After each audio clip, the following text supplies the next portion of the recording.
I'm found, was blind, but now I see.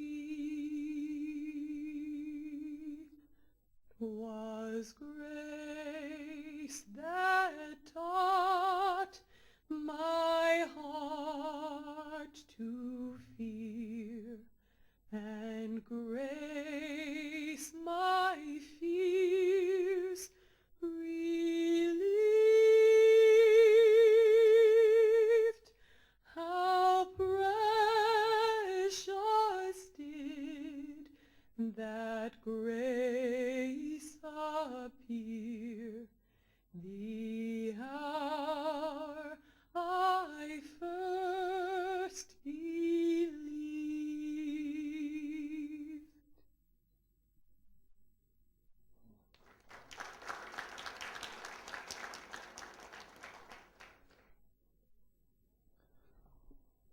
Welcome. It is an honor and privilege. Thank you, Johnny Linton, for asking me to serve as Master of Ceremonies this evening at this special occasion on Daniel Island. And I think to be a successful Master of Ceremonies, you'll need to hear from me as in smallest quantities as possible to move the program forward, and I'll do just that. So without further ado, let me introduce you my boss, the Chairman of County Council in Berkeley County, the Berkeley County Supervisor, Bill Piegler, to give our welcome remarks.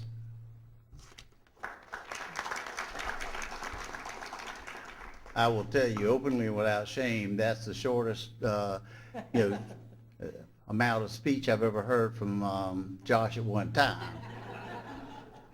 When, I have to be nice to him because we got a meeting tomorrow night, and if you turn him loose, I mean, there's just no restraint to him, so we may be there all night. Ladies and gentlemen, I would like to bid you all good evening and welcome to Berkeley County and Daniel Island, and welcome you to the 2015 Freedom Reigns Lowcountry SC 9/11 Remembrance Concert. I am your supervisor for Berkeley County, Bill Piegler. I'm honored to be here and give you the official welcome for tonight's event. I am also honored to serve as this incredible county as your supervisor, the chief elected official for Berkeley County. How many of you remember where you were on 9/11? I remember I was standing on the back porch of my office, and a lady who worked for probation and parole came up and said, "Did you hear a plane flew into the World Trade Center?" And we were talking about it because obviously we didn't know any of the facts, but we assumed that it was a small Cessna and that someone got a little turned around, and it wasn't going to be much. However, that was one of the most shocking days of our lives, and one in which we all will remember. In fact, I think Tim Callanan, who serves with me now as my finance director, he was employed in the World Trade Center and was not there that day. However, he lost all of his friends and his business that day. Fortunately for us, he came to work for us here in Berkeley County, and I think God always has a plan for everything, and he brought us to, he brought him to us in Berkeley County, and we are truly thankful for that. But as we remember the events of September 11th, 2001 in New York City, Washington, D.C., and Stony Creek Township in Pennsylvania, and the events of September 11th, 2012 in Benghazi, I want to remind everyone of the bravery and courage of so many to save others' lives on these days and thereafter. The heroic firefighters and law enforcement personnel, the passengers of United Flight 93, and the brave men and women of our armed services. As many of you may not know, Berkeley County has one of the largest populations of active and retired military in not only the state but also the entire Southeast. And before we begin tonight's program, I would like to recognize all of those who have bravely served or now serve our nation. Will any active or retired members of the U.S. Army please stand? Please remain standing. Are there any active or, please remain standing, sir. Yeah. Attention. Will all active and retired members of the United States Marine Corps please stand? No Marines? Yeah. There's no such thing as an ex-Marine, so any former Marines here. Will any retired, active or retired U.S. Navy please stand? How about the Air Force? Is the Air Force, yeah, there you go. Coast Guard, anyone from the Coast Guard? All right. How about any retired law enforcement? No retired law enforcement? I guess they're still working. How about retired firefighters? Any of you? Ladies and gentlemen, these men all and women who represent us are all heroes. Please join me in giving them a round of applause.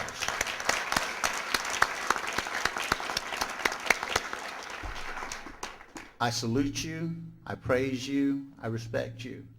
It is because of you that, my daughter and her children can sleep safely in their homes at night. My family and I are secure and safe in our worship of God, knowing that we'll not have anybody to come in and, cut our heads off or do any other harm to us because of our religious beliefs. It is because of you we are a great nation, and I thank you so much for that. And again, I thank you for being here tonight in Berkeley County for this incredible event. And now I'll turn the microphone over so you can get closer to our featured speaker and to the concert. Thank y'all, and God bless you all. Thank you very much, Chairman Piegler. And I get to introduce the lady who's going to introduce our featured speaker. And I'm not going to do it with any notes because this lady is very dear and special to my heart. Judge Bruce Howell Hendricks is a United States District Judge for the District of South Carolina. President Obama appointed Judge Hendricks in one of, I say, the best appointees he made in the entire country. She, in a time of divisiveness when 60 votes is hard to come by, she gets a 98 or 97 to nothing, 95, somewhere in the 90s, 95 to 0 vote, because she has the confidence of everyone who's ever known her. And there's a lot of lawyers in this room, Judge, and we all love and respect you and appreciate everything you've done from your years as an Assistant United States Attorney to when you were a federal magistrate judge and now in the district court. She started the drug court in South Carolina, and she has made her mother very proud, her husband Teddy very proud, her daughter, who Coles and I got to go to high school and college with at Wofford. We're all very proud to know you and to be associated with you. And most successful, and her probably biggest claim to fame, is that her first grandchild will be a year old here shortly. So without further ado, United States District Judge Bruce Hendricks.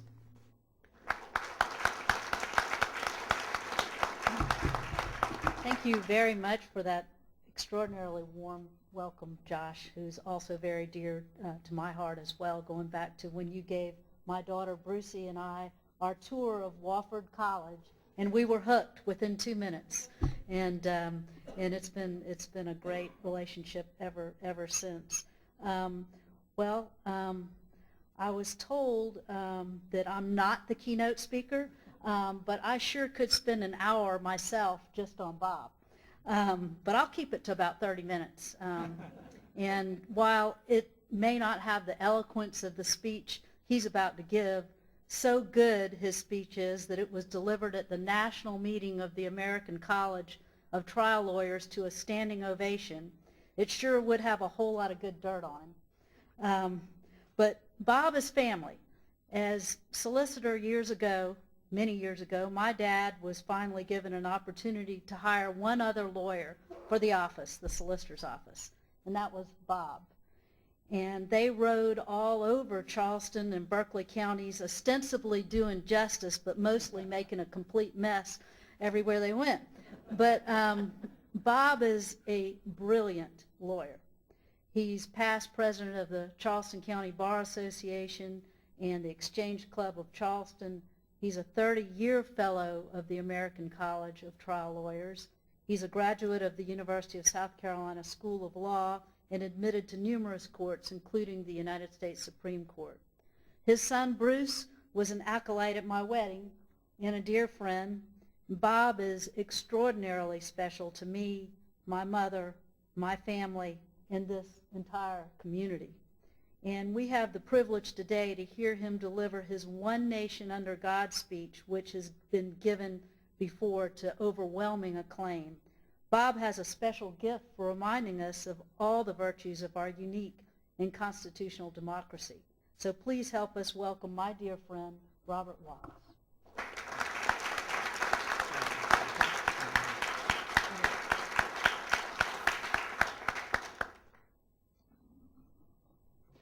Judge, thank you very much for those very kind remarks. Having practiced law for over 50 years, I'm very accustomed to judges screaming at me and hollering at me, so it's a real pleasure to have a judge say such nice things about me. I'm truly honored to be invited to speak to you here tonight. I know that every one of you have on many occasions, as have I, recited the Pledge of Allegiance to this great country. In that pledge you use the words, one nation under God. I'm going to speak to you tonight about this great nation, about some of the men and women who helped make it great, about some of your liberties and freedoms, and about your God. I begin with a story of a Jewish man who lived in Nazi Germany in the 1930s and 40s. He survived the concentration camp and the death camp.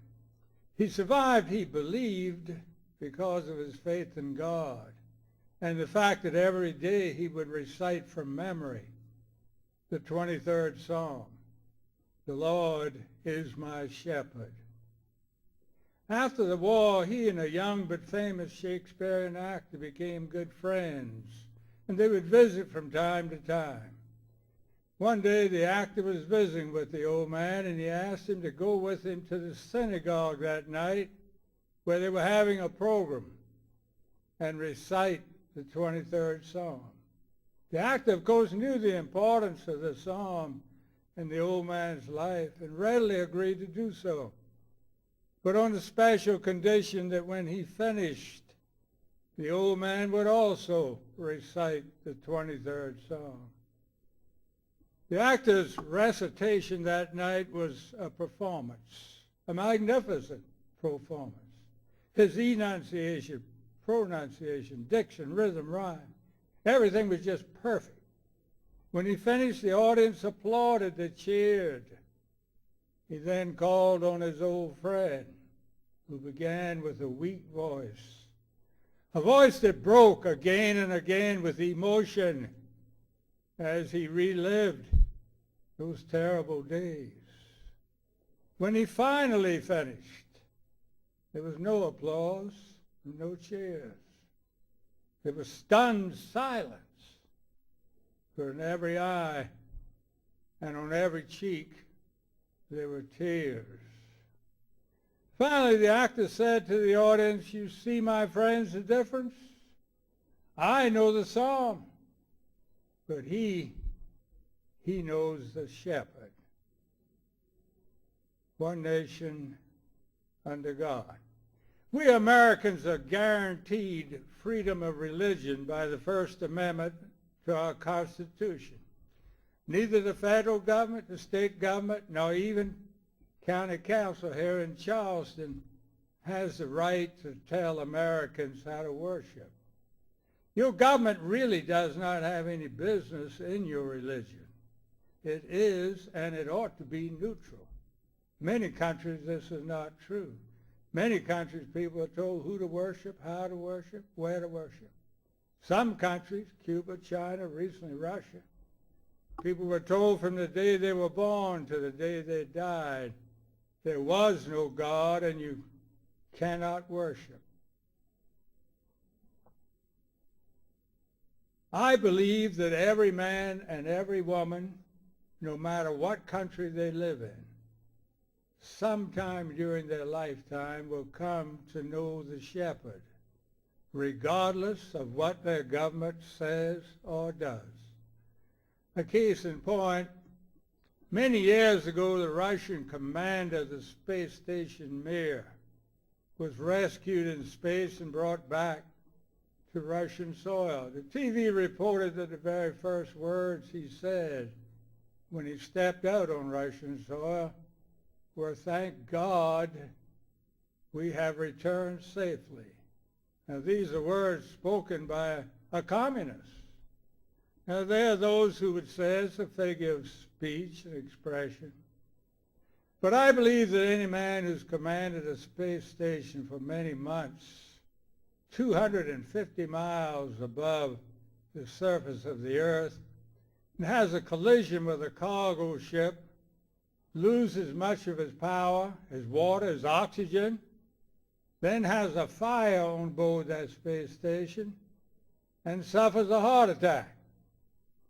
I believe that when he is finally rescued and he looks out and he sees that spectacular view of space that we've all seen, the earth, the moon, and millions of stars, he not only sees, but he also hears the very first words in the Holy Bible. In the beginning, God created the heavens and the earth, and that man has met the shepherd. If I were asked to define this great nation with one word and one word only, the word I would choose would be liberty or freedom.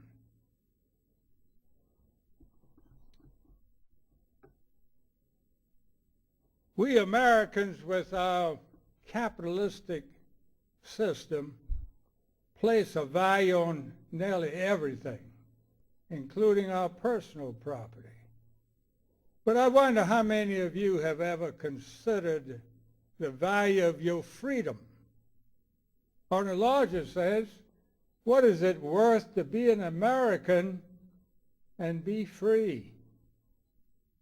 I'm going to ask you to consider that question with me tonight, and to help us with the answer, allow me to take you on a short trip through the pages of American history. We begin our journey in the colony of Virginia, in the town of Richmond, in September 1775, and we're at the convention hall. Inside, a man is making a speech. Outside, the British troops have assembled. The war for America's freedom will soon begin. We listen as the speaker concludes with these words: "Is life so dear, or peace so sweet, as to be purchased with chains and slavery?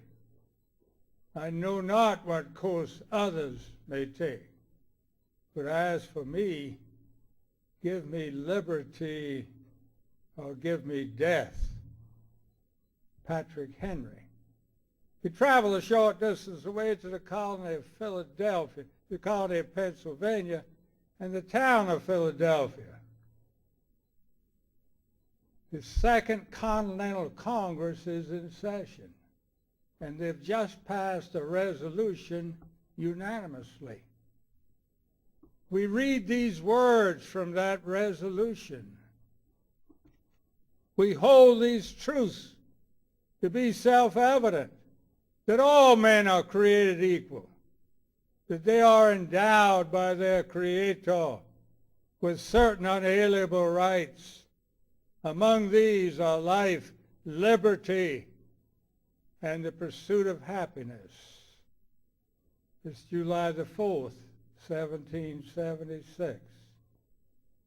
The resolution is the Declaration of Independence from England. We travel now to the colony of New York, the town of New York. It's September 1776. and the fight for our freedom has begun. A young soldier in the American Army has been captured by the British troops, and he's been tried and convicted, not as a soldier, but as a rebel and a traitor. British troops have assembled a gallows in the town park. They've ordered all the townspeople to assemble to witness the penalty to be administered. They expect this young man to beg and plead for his life, and they want to teach these upstart Americans a lesson. We watch as they place the noose around his neck. The firing comes from a report of an eyewitness to the events of that day. They asked the prisoner, did he have any last words to say? He nodded his head. The blindfold slipped down around his neck. His voice was calm and steady. My name is Captain Nathan Hale. I am not a rebel. I am not a traitor. I am an American. I followed the orders of my commanding officer, as every good soldier is required to do. And I have no regrets for what I've done, even now. My only regret is I have but one life to lose for my country. If I had 10,000 more, I would give them all. He just turned 21 years old, and they hanged him. America won its freedom from England in that war, but we fought again in the War of 1812. We travel now to the colony of Maryland, to the Chesapeake Bay. It's September the 13th, 1814. A doctor who's been treating the wounded American soldiers has been captured by the British and placed on a man of war in the Chesapeake Bay. Fearful that the doctor might be executed, American troops have asked a young lawyer to go out and try to secure his release. As the lawyer reaches the man of war in his own boat under flag of truce, he himself is arrested, and he and the doctor are placed under armed guard on the lawyer's boat because the British Navy has commenced a bombardment of Fort McHenry. That bombardment lasts all day and all night. Having nothing else to do, the lawyer wrote a poem. That poem was later set to music. And in 1931, it became the national anthem of America. The land of the free and the home of the brave. The lawyer's name, Francis Scott Key. We travel now to the northern part of Mexico. It's March 1836, and people are fighting for their freedom. General Santa Anna's amassed an army of 5,000 trained fighting men. They've crossed the Rio Grande. They're armed with rifles and muskets and cannons. A group of 189 men and boys, the youngest one is 12 years old, have been ordered to hold a little-known crossroads to choose for their defense a Spanish mission, house of God, if you will. We listen as their commanding officer, William Travis, from Saluda, South Carolina, proclaims, "We will never surrender. We will never retreat." And they hold. Against 5,000 men they hold. For 13 days they hold. Until all but 7 of the 189 are dead. Santa Anna is so outraged by the delay caused by the 189 that he orders the 7 prisoners of war to be executed. He then orders that all but one of the 189 bodies be burned so their families will be denied a proper burial. 46 days later, the army of Santa Anna meets the army of Sam Houston on the battlefield, and a cry goes up, "Remember the Alamo." In less than 18 minutes, the army of Santa Anna is annihilated. Texas won its freedom from Mexico and in time became the 28th state in this great union. We travel now to Washington, D.C. It's September 1862. We're in the second year of the bloodiest war in our entire history. We watch as the president signs a document entitled the Emancipation Proclamation, by which he orders that as of January the 1st, 1863, all slaves in the rebelling southern states will then be free. In April 1865 in Washington, D.C., they shot and killed Abraham Lincoln. We travel now to a beautiful island paradise in the Pacific. It's a Sunday morning. We watch the sun rise slowly over the mountains, and suddenly out of the sun comes wave after wave of Japanese bombers and warplanes. December the 7th, 1941. The day of infamy has begun. On that day alone, 21 American warships will sink beneath the sea. On that day alone, 3,876 American personnel will die. But a cry goes up again, "Remember Pearl Harbor." And all over America, young men flock to the recruiting offices to volunteer to fight for their country. In Europe and Asia, we and our allies take back from Hitler and Mussolini every country they've conquered. In the Pacific, we take back from the Japanese every island they've conquered. And in time, Hawaii becomes the 50th state in our great nation. Americans have answered the cry for freedom again and again and again. World War I, World War II, Korea, Vietnam, Grenada, Desert Storm, Afghanistan, Iraq.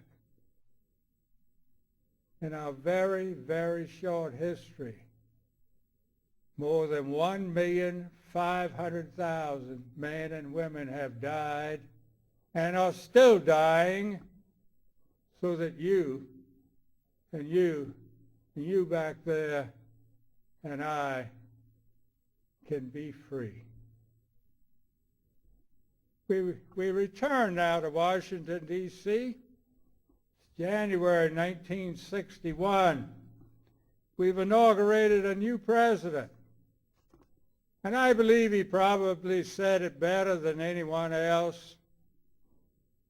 Let every nation know, whether they wish us well or ill, we will pay any price, bear any burden, endure any hardship, support any friend, and oppose any foe to ensure the survival and success of liberty.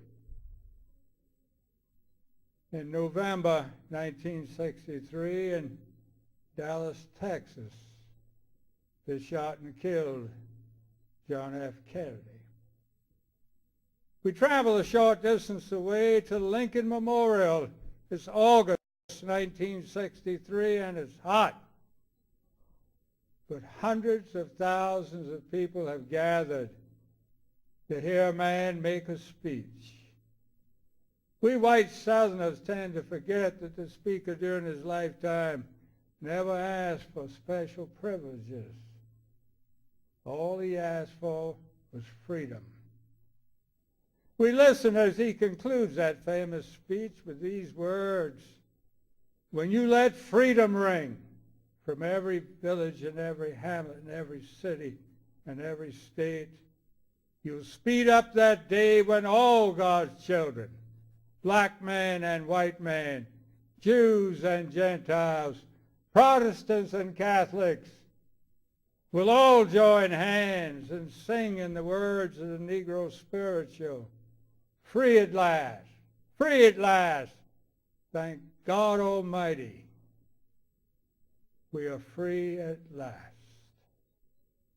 Thereafter, the Congress of the United States, for the first time in our history, passed laws that guaranteed to every American the freedom to eat at every lunch counter, every restaurant, the freedom to sleep in every motel, every hotel, and the freedom to vote in every election in every state, regardless of your ethnic background, your religion, your gender, or the color of your skin. In April 1968, in Memphis, Tennessee, they shot and killed Martin Luther King. We travel now to our last destination. We were in a field in Shanksville, Pennsylvania. We look up and see a plane flying low in the sky. On that plane are some very important people, Americans. One of them is 32 years old. He's married. He has 3 children. And his wife is pregnant. And it's September the 11th. We listen to the last words his children will ever hear. Okay, let's roll. Todd Beamer. I wish somehow today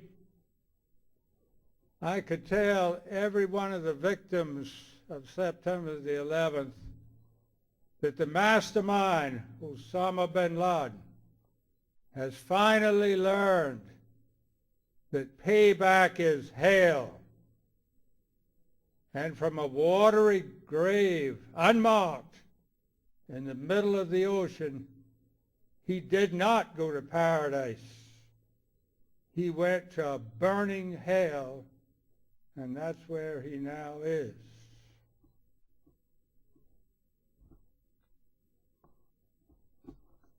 What is freedom worth to a young man standing on a gallows with a rope around his neck? To 189 men and boys being pounded to death by cannons? To the millions of American Indians forced to leave their ancestral lands and to walk the Trail of Tears?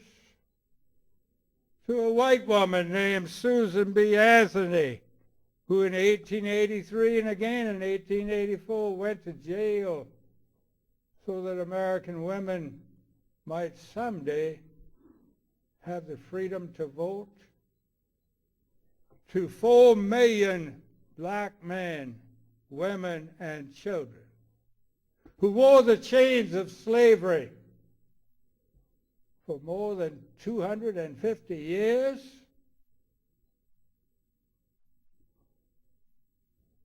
To a group of American sailors standing on the deck of their ship and shooting hopelessly and frantically at Japanese warplanes as they and their ship sink slowly beneath the sea? To 4 little black girls killed by a Ku Klux Klan bomb in Birmingham, Alabama, while they're attending Sunday school?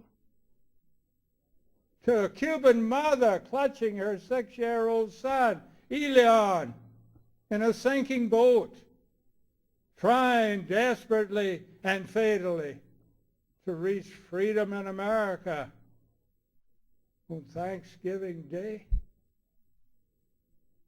And what is freedom worth to 9 of your fellow citizens attending a Bible study in their own church, minding their own business within 10 miles of where you sit right now,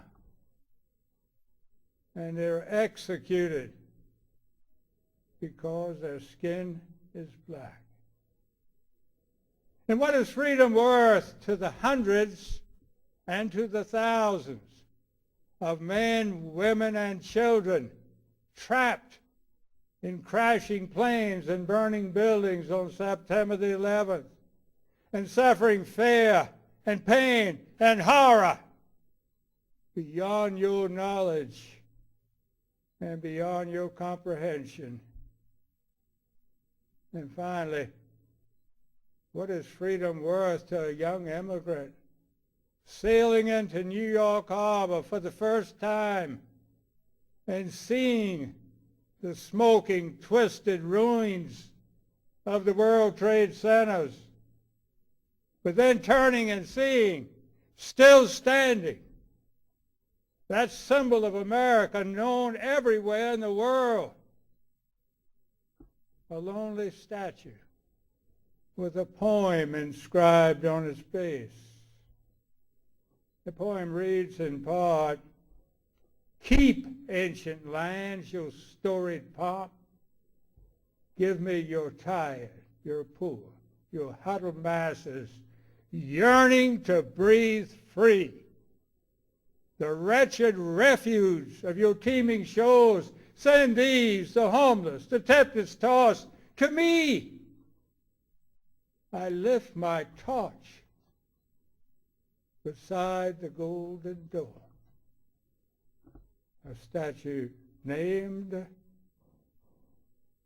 Liberty. In honor of and appreciation for every man and woman who has ever worn the uniform, I close with these words from a song by Billy Ray Cyrus. It's a song about a soldier named Sandy Kane. He and his companions left America to fight in a war. They left as boys. They came home as men. Some in a box.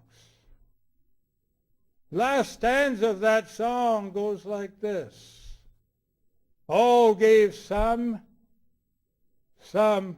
gave all. All stood through for the red, white, and blue, and some had to fall. If you ever think of me at all, remember all your liberties, and then recall, Mr. Chairman, all gave some, but some gave all. And may it please the court.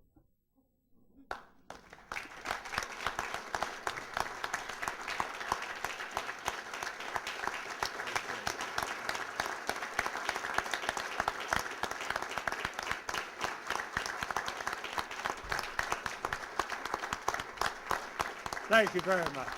Thank you very much. I think we could listen to that 2 more times tonight, and that wouldn't be enough. Thank you so much. That was absolutely wonderful. Thank you so much, Robert Wallace. At this time, I'd ask Councilman Mike Seekings from the city of Charleston to offer a few remarks prior to our concert.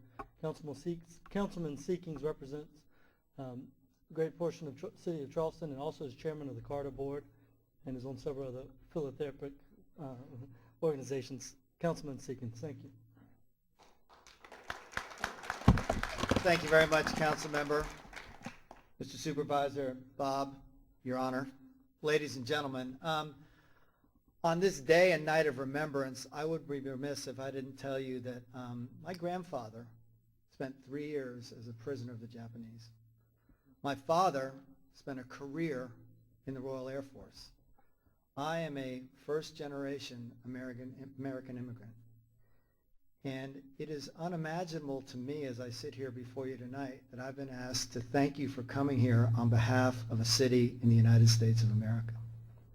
But to my grandfather who spent all those years with the Japanese, and my father who spent his career in the military, it's the one thing that they always knew they wanted for the next generation in their family, was to be an American, in America, with full liberties and the ability to vote. So it's great humility and honor that I'm here on behalf of the city, my grandfather and my father, and thanking you for being here. Thank you, Bob, for asking us what liberty is worth to us. To me, I have a new perspective on it after today. And for all of you, I can tell you nothing could make me prouder than to look out and say, I'm an American, we're all Americans, and this country is stronger than ever because of the people in this room. So thank you for being here. Thank you for being part of this program. And most importantly, thank you for being part of the greatest nation in America, the United States. Thank you.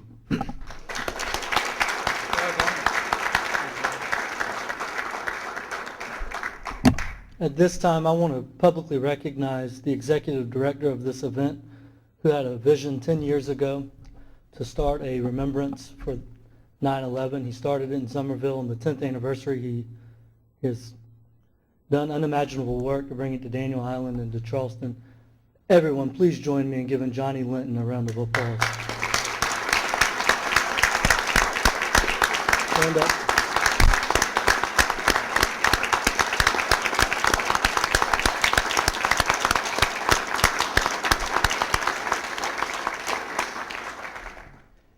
And with that, we can stretch our legs and we'll begin the concert. 15-minute intermission. Good job, my friend. Thank you. Thank you. Appreciate you.